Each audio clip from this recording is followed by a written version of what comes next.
now let's go on to another big controversy that happened. And that is the very first delay of the game. Alright, so this is what happened. This game was supposed to come out on April 2015, almost a year ago now. Kind of funny to think about. But anyways, they came out one day on the little Kickstarter or backer updates. They said, okay, so here's the deal. This company named Deep Silver, which is a publication company, we have a deal with them now. And basically, they're going to allow us to make physical copies of the game. So people that really like to have physical copies, I know I've seen quite a few people that prefer to have physical copies. I'm one of them, to be honest. Yeah, it's really nice to have, a physical thing to hold. So you can have that now. However, there's bad news to this. The bad news is that we have to delay the game because we need time to basically polish up the game and iron out all the bugs. Now, obviously, one of the first reactions are going to be, what? Really? You're going to delay? Come on, man. But it wasn't, at least from what I saw, it wasn't that bad. Oh no, we totally understood at that time because it was just one delay at that time. And this is also the time when they went ahead and announced that the DLC for the character named Ray that they've been hinting at for a while at that point was actually going to be a thing, and we would have got it, or we're still going to get it with the physical copy out of the box. Otherwise you have to pay for it if you gain the digital version, I believe, so that's a nice bonus. So they delayed it, but they put a nice tone to it. Like, yeah, we delayed it, but expect this. Yeah, we delayed it, but we're gonna make the game as best as possible for you guys. Yeah. So alright, that's fine. And look at the artwork back then for Ray and all that. Yeah, that was pretty awesome. I'm not gonna lie. The hype train was there still, for the most part. And then the one controversy that happened that probably killed it for a lot of people, including myself, was the whole Red Ash fiasco. Oh, Red Ash. This is the whole thing that literally derailed the train and just made it explode. We're not even going to mention the anime that they wanted to make for Mighty No. 9. That was a pretty minute thing. There's a little teaser for the anime too, but basically there wasn't a Kickstarter for that anime because apparently a company came forward and said they wanted to do it. And they're like, okay, we'll do it. I don't even know if the anime is going to happen at this point, to be honest with you. To be honest, if it happens, it happens. If it doesn't, But Red Ash. I might watch it if it does become a thing, just to see what it's like. But besides the point, Red Ash. Red Ash. So, this thing took place in around September or so, of 2015. I don't know the exact month, but it was definitely around that time period, after the first delay of Mighty No. 9. So, Red Ash. Oh, by the way, I should mention, to give you guys a perspective of what was going on around this time, there was other Kickstarters too. There was Bloodstain, there's Ukulele, and not too long after that, actually, right before that, there was Shenmue 3 that they announced at E3. You're right. Which got funded, I think, 5 minutes later. Yeah, it got funded pretty fast. Yeah. Now here's the thing. Red Ash looks pretty cool. It had a very, very, very Mega Man Legends-esque thing. It was basically the spiritual successor to Mega Man Legends, let's put it that way. Yeah. The game looked great. The anime that they were going to kickstart it for it looked great. We were like, oh man, this game looks pretty cool. Yeah, I thought it looked pretty dope too. There's just one major problem with this. Just a little thing. Why are you making this Kickstarter if Mighty No. 9's not even a thing yet? Exactly. And by the way, when this thing was first announced, we thought maybe it was a completely, off-topic thing, I don't know, a completely separate thing from Mighty No. 9. But when our minds were blown when Inafune came out and said, oh, the main character's named Beck and his partner's named Call. And we're like, what the heck? That literally derailed the whole thing. So basically, yeah, it turned out to be a spin-off of Mighty Number 9. A spin-off of a game that hasn't even been released yet. And that was basically a kick to our balls. And at this point, he seemed like he was doing it for the money. He was literally just he was basically taking advantage of us because we were like, because of his name, essentially. That's what it felt like. And a video that I saw that touched upon it gave a really good quote about it. And he said, you can only play your death card once. And once you do, good luck trying to play it again. And that's essentially what happened. Mm-hmm. He expected this Kickstarter to be going through the roof, just like Mighty Number 9. Because he was Kiji Inafune. Exactly. And, people were funding it.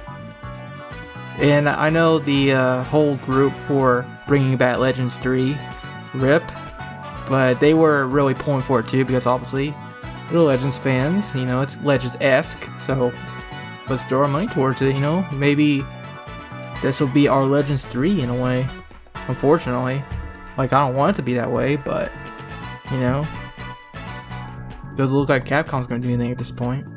So it left a really bad taste, and this is when people started regretting kickstarting Mighty Number 9. Right. Oh, but that wasn't even the worst part, to be honest. Here's what happened. So, the game Kickstarter's going along. It's not doing too great, honestly. By almost the end of it, it's still maybe a little more than halfway there. But it doesn't look like it's gonna make it. The anime made in the end, though. I'll say that much. Just barely, but it did meet its goal. So we're getting the anime no matter what. Yeah. Otherwise, people will be mad. But basically what happened with the game, though, is this company named Fuse came along, F-U-Z-E, and they said, we're going to fund the game. Or at least Inafune made a deal with them to fund the game. Of course, they didn't mention this until almost the end of the Kickstarter, maybe a few days before it ended. And Inafune said, okay, so the game is going to be funded no matter what, because this company said they're going to do it. So if the Kickstarter does indeed get made, any money will go towards the stretch goals. Of course, at that time, everybody felt betrayed, even more than before. This was essentially the nail in the coffin. This was.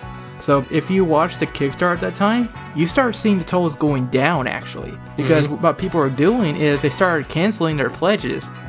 Because they're like, well, there's no reason for me to fund this anymore. We're getting it anyways. Yeah. So it actually did not meet its goal. I believe its asking goal was 150,000, something like that. Sounds about right. And it did not reach it.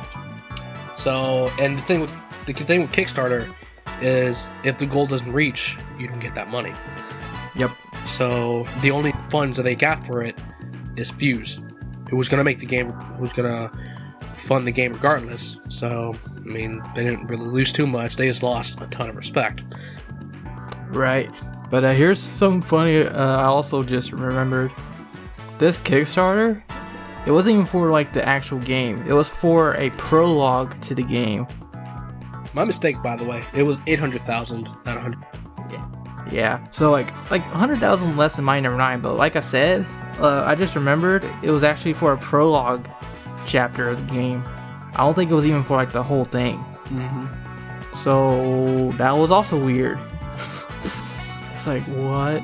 Yeah, that was the time when me and you both started feeling about the whole thing now. I did not fund Red Ash, period. Same here. I was not the interest was there, but at the same time, bruh, where's my Mighty Number 9? Come on. See, at the very beginning of it, I was like, okay, I'll consider it. But then towards the end, when all the news came out, it's oh, no. I'm sure a lot of people felt that way too. I don't blame them at all. Oh yeah, this, like I said, this was the nail in the coffin that basically lost all hope for Mighty Number 9.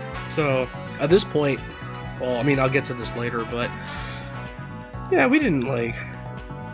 The hype was not there anymore. At this point, it was just nothing but sighs and groans, and we're just waiting for this to end. Now, it wasn't necessarily that Mighty Number 9 in the game itself was going to be bad or anything. It's that we started losing hope in the company itself, you know, losing faith. Like, honestly, and I might be wrong, but after Red Ash, at least from the community standpoint, they're not going to be great. At all. They would literally have to win our trust again. And that's hard. Really, if they want to win back our trust at this point, Mighty Number 9 better be the best game ever, you know? Like, this better blow our balls out the window. So, this whole Red Ash thing happened. Crap. Now something happened to Mighty Number 9. Guess what happened? It got delayed. Delay number 2. Alright, so this happened literally as soon as the Red Ash Kickstarter ended. I'm not even kidding. Right after it ended, oh, by the way, we're delaying Mighty Number 9 again. And this was going to be delayed to the current date, which would be February 9th. 2016. So, now, you busted our balls with Red Ash. The whole feminist thing happened. And how are you going to delay the game again? Are you serious? I do want to say one thing about the Red Ash thing before we get too far ahead here. Here's the thing, I've seen this in a comment way back in the day when Red Ash was going on. They were talking about how game companies often, they develop the games in like different phases, right? So they got the pre-production team, the team that actually makes the game, and then like the PR team and all that. So you have this pre-production team that usually does the artwork, makes the script, and you know, stuff before they can actually work on the game. So obviously they had a team like that as well for Mighty Number 9. Once they finished that up with Mighty Number 9, well, what are they gonna do? Like, where are they gonna go? Obviously, it's either Inafune hires him for a different project, or they leave and go to another company for work. You know, probably back to Capcom for all we know. Yep. So, obviously what Inafune did is hire the team again for Red Ash. Now, I won't deny that they really jumped the gun on this announcement. They should have waited. Super hard. They should have at least waited till Mighty Number 9 came out, used that profit, and we would have been fine. We got our game. Yo, we're making Red Ash. People would have been... Actually, I really don't know how people would feel. Don't know. I don't know if they'll feel hyped. I don't know if they'll feel pissed. But regardless, we wouldn't know. They definitely jumped the gun on that. But like when you do put in the way that these people needed work, yeah, it makes sense. But yeah, they still could have waited. The funny thing too was Yooka-Laylee came out right before us, the Kickstarter of it. And they actually had actual gameplay footage put together for this Kickstarter. And that's a big thing they had going for it. What did Red Ash have? Oh, they had this little video of artwork in it. And that's all they really had going for it. So it's like, well, if we can't even see what the game would be like, what the heck? Another thing too is we're going to talk about Bloodstained. To my recollection, they didn't have too much either. But what made them really good was the fact that the entire staff was very upfront with their stuff. Like, you literally knew what was going on. So people had confidence in the steps that they're making. Because I always get emails about things that they've been doing. And they also stream. So that's a huge thing. Yeah, they did. They did. To my recollection, I don't think Mighty Number 9 has done anything like that. No, not really. They put some videos out on their YouTube, but that's pretty much the extent of it. And before we do go on, they do have a forum for backers, like we've mentioned before. But the thing is, not really. Me personally, I don't really frequent it. I didn't even get on it, period. So that's all they have, really, and they're obviously their Twitters and whatnot. So it seemed very bare bones in comparison to the others. And on my final thoughts, I'll actually get into another project. But I will say, during Red Ash, But towards the end, actually, they did start to put together something like a demo for the backers. And I remember they had it playable on the web browser too. Basically, the demo was you could play as the main character Beck, Beck, you know, the main character Red Ash, and you can basically walk around as him and like examine things. Basically, it was very bare bones, but it's pretty much something they put together at the last minute to say like we have something to show, because people were legitimately asking for actual gameplay footage, at least something playable. Yeah. Did we ever touch on why this delay happened? The second one before we? No, we didn't, because we went back to Red Ash. So the delay happened. Second delay. Why did it happen? Networking issues.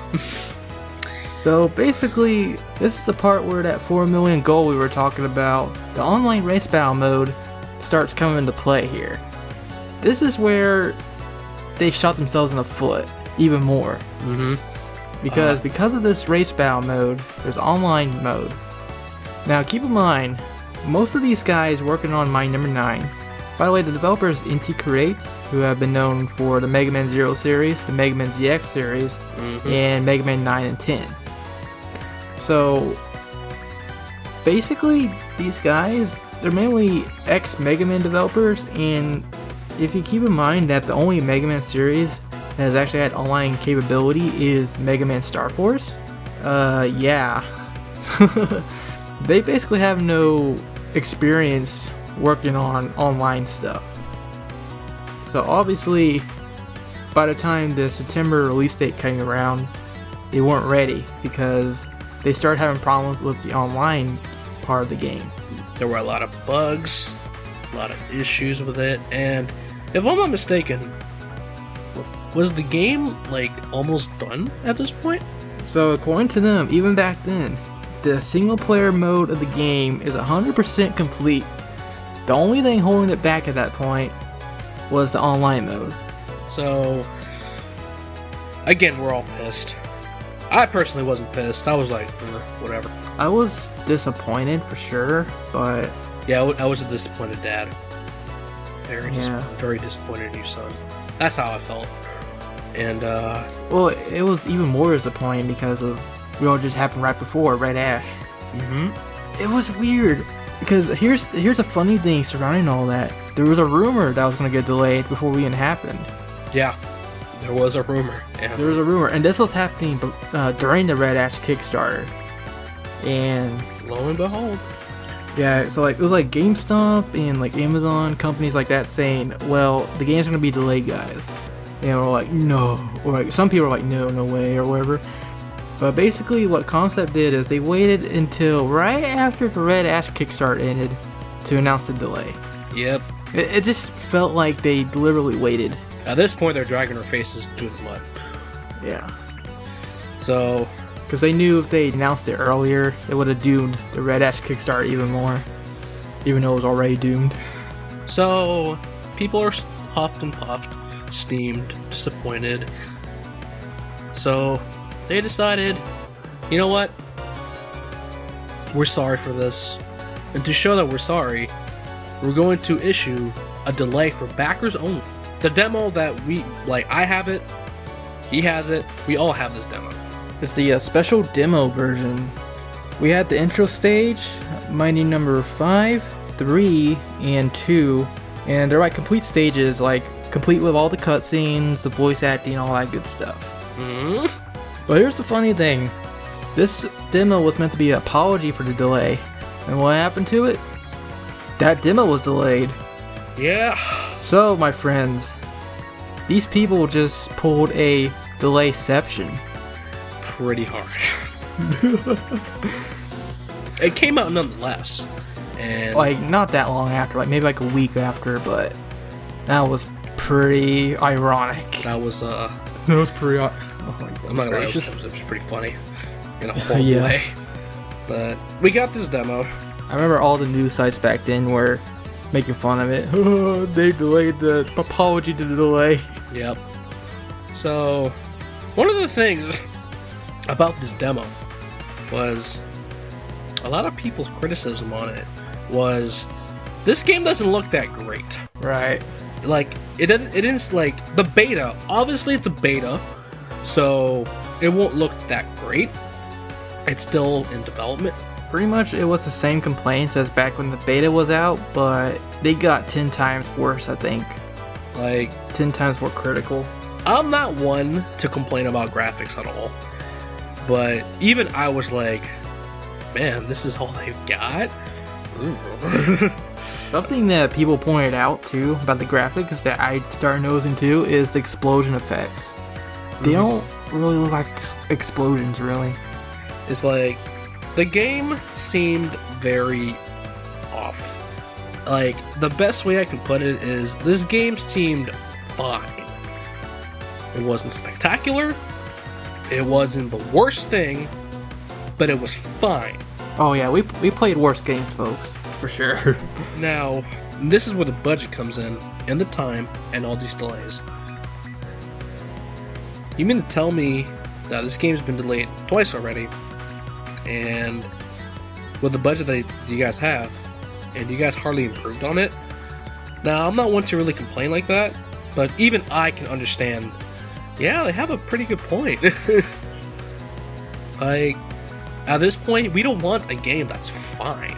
We want this game to be amazing. I will say, being someone that played the beta version, I actually went back not too long ago and compared the two footages between my beta version and my demo version playthroughs. And I actually did notice some graphical differences. Albeit they were very minor, you wouldn't honestly notice unless you were comparing them side by side. But they were sort of there. So, like I said, we're not critical. At least not that critical. But when we notice something that's not, not that great, then that speaks out. There's something else about the demo that kind of put me off. I know it put a lot of people off too. Is in the cutscenes, you would think that when they talk, they would try to lip sync it a bit. Like, they don't even have to lip sync it. Just kind of move their mouths a little to show that they're talking. In this game, they don't move their lips at all. It might seem small. It might seem minute.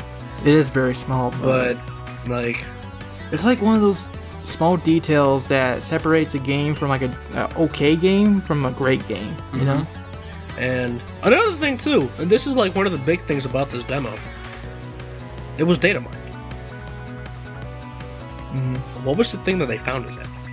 They found the entire soundtrack of the game. The entire soundtrack. I believe they also found Ray. They found Ray. They found pretty much all the models, I think, for like all the transformations of deck. It's all there. Basically, the entire game is there. Pretty much. This is locked. Exactly. I don't know if they touched into the cutscenes, if they had like the others as well, but I think it was pretty much just models and music. Okay. Now, I'm not gonna lie, the music is pretty dope.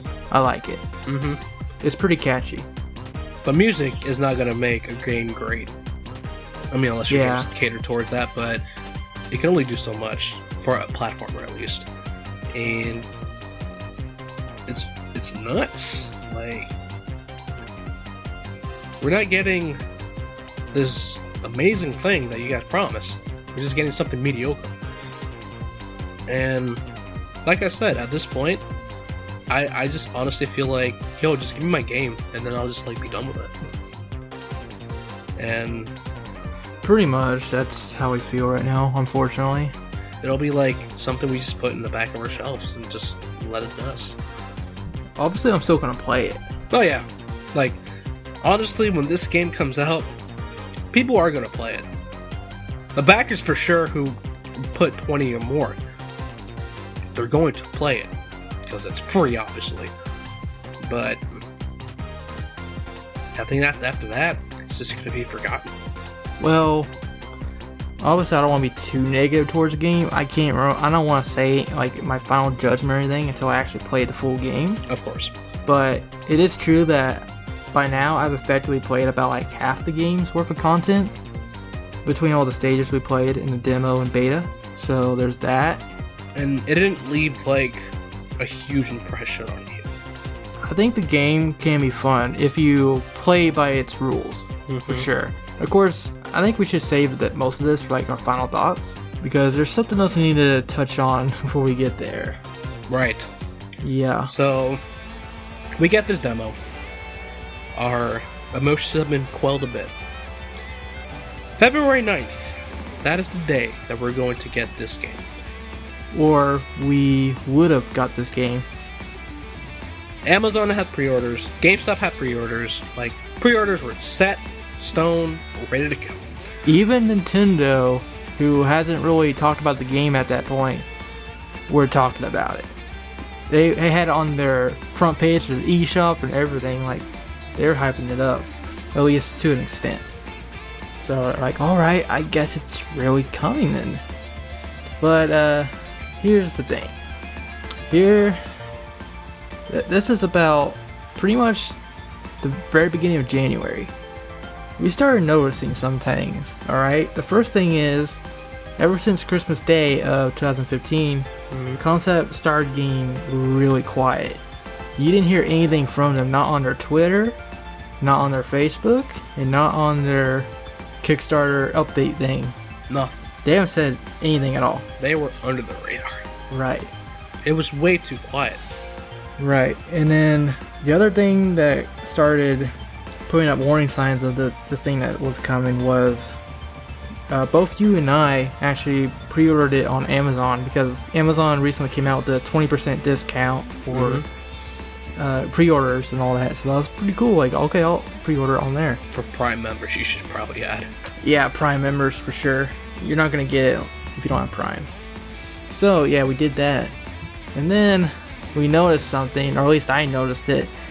It says, delivery date not confirmed yet, right? It says, like, we need a little bit more time to calculate the delivery date before we can, like, tell you when it's going to be delivered. So basically what that told us is they don't have copies of the game yet, or they're not expecting a shipment at the very least. Generally, when you pre-order something, like a mainstream game, for example, when you pre-order it, it'll tell you what day it's going to get shipped. It'll say it's coming on so-and-so day, depending on the shipping that you chose. There was none of that. And even before this, I was like, yo, I'm pretty sure this game's going to get delayed. Oh, yeah. And we're like, he was like, what makes you say that? Bro, they've been too quiet. There hasn't been a thing. And then that's when you mentioned the shipping. It's like, yeah, they haven't said anything. There's no shipping whatsoever. And I already had that mentality. Yeah, they're going to delay this game again. Lo and behold. This is like 2 weeks, mind you, 2 weeks before we're supposed to get this game. Bye there, long time no see. And this is from the man himself. Like, he wrote this himself. You posted a Facebook post about it, and then I posted the email that us backers received about the subject. So yes, you know what? Let's dig out the email right now. Let's read it together. I believe I opened this day, and I woke up, I saw the email, I literally instantly messaged you, called it. And then you're like, no. No, actually, what you told me was, I woke up to you saying, well, there it is. Oh yeah, well, there it is. I was like, there it is. And like, as soon as you said that, I'm like, oh no. The feeling is there. Oh no. The inevitable feeling of disappointment is about to come. Like, he didn't even say it like outright. I just knew deep down that it happened. And lo and behold, my number 9 was delayed for the third time. And here's the email.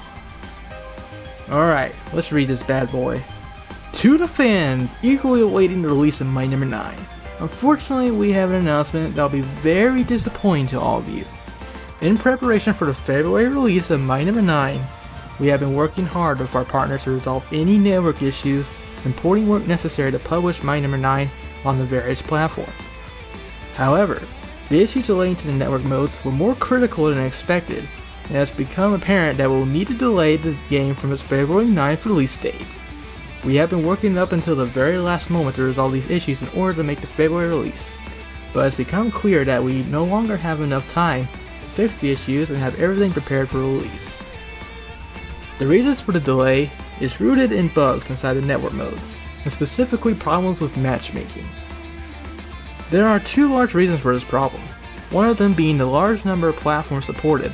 The solution for each platform is slightly different, and the other stems from the fact that the engine we are using is no longer being updated, which means adjustments for matchmaking and online code are being made manually, actually reprogramming the parts of the engine on the dev team themselves.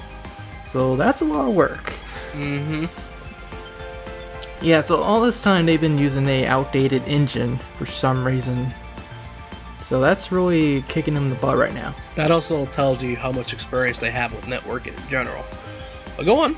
Yeah, so unfortunately, this is all a result of miscalculations on the part of us, the development staff, obviously.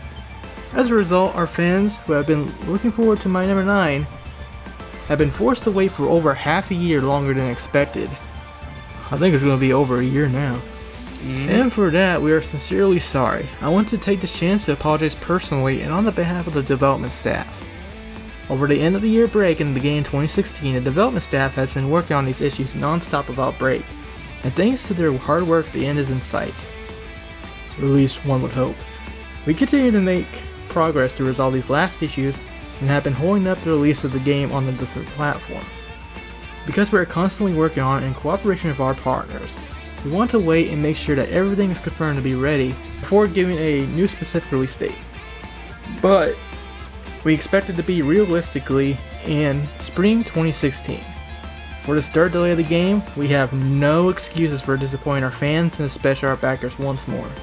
We want to take this chance to express our serious apologies to everyone who has looked forward to the release. Although we are far past our original release date, the release of My Number 9 is still right around the corner. We're all working hard to make sure that we can finish and release the game to all of our fans as quickly as possible. And ask once more for your support of the project that we have created together over these last few years. Signed, KJ Inafune, the man himself. And, well, there it is. So, in summary, they're using an outdated engine.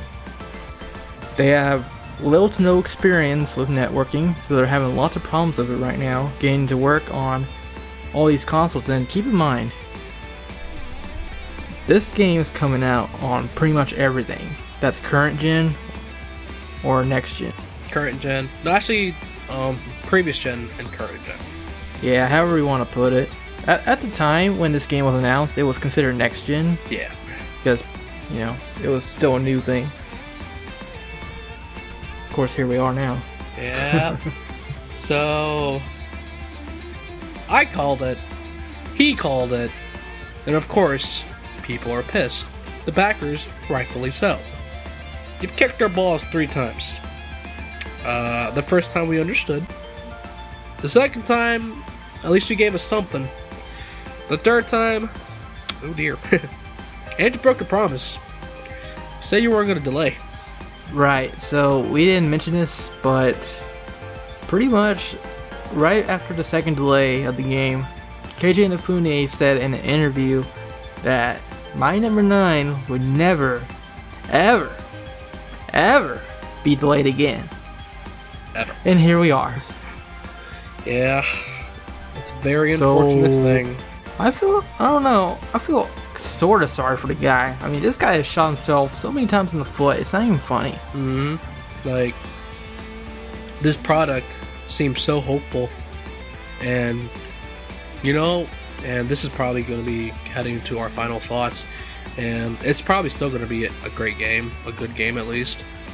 I think it's, no matter what, in the event it's not a good game, I think it could still be a decent game. At this point, from what I played, from what I've seen, I'm pretty confident in saying that it's not going to be Mega Man X7 bad. No. No. So, at least there's that. And, like, the thing is, a lot of people are complaining about how this game doesn't look amazing. And at first I was like, I mean, it doesn't have to look amazing. No, not really. But, like, now, at this point with all these delays, like, this game better blow our balls out the window. Because at this point, we don't want a game that's fine. Right. We don't want, like, you don't want your customers, your backers to have this mentality of, oh, this is just gonna be an okay game. You want them to feel as if this is gonna be like the greatest thing they're gonna play, or at least a really good game that people will be talking about. Unfortunately, people are now going to be referring to this game as basically the hype train that crashed and burned pretty hard. And that sucks. It really does, because Oh yeah. I'm not gonna lie, my feelings for this game at first when it came out was very genuine. I was like super excited. I was happy. Like, it's not very often a game can make me like, or at least something that comes out makes me stupid happy. But this is one of those that made me like, that put like the biggest, goofiest smile on my face. And it really sucks that it's going down this line. Pretty much same with me. I was really excited for it, and then as all the, I guess it was about the time when the whole thing of Red Ash was happening, that I started feeling really sad. Yeah, Because, sad, disappointed, and I don't hate the guy. I don't hate the team. I don't hate him. Like, you still can't deny that he's done a lot of things for the Mega Man franchise, at least. But I will say one thing. A long time ago, Mr. Kamiya, the head of Platinum that made like Bayonetta, he also worked with Capcom on Devil May Cry and all that. So basically, first of all, you should know about Mr. Kamiya is he's a very like blunt man. Like, he doesn't hold anything back. No. So someone asked him on Twitter, "What do you think of Keiji Inafune?" Right? Mr. Kamiya says, "Inafune is a businessman, nothing more." And after all we've seen up this point, I believe him. It really shows. 100%. Like, the fans were up there, but money was higher. And like, it really sucks that it's going down this road. And in a way, I think the man was also influenced by all the big wigs at Capcom, in a way. because essentially he let his title and his accomplishments blind him big time. Yeah, I remember seeing a comment not too long ago, actually, is the person was saying, I wonder if all this stuff going on at Capcom was partly his fault too, and Capcom themselves ended up taking the blame when he left. Probably. We won't know 100%, but And I do want to thank you guys for watching so far, hearing us out and everything, and we'll see you guys in the next part when we continue our little journey. See you guys later. Rock on. Peace out.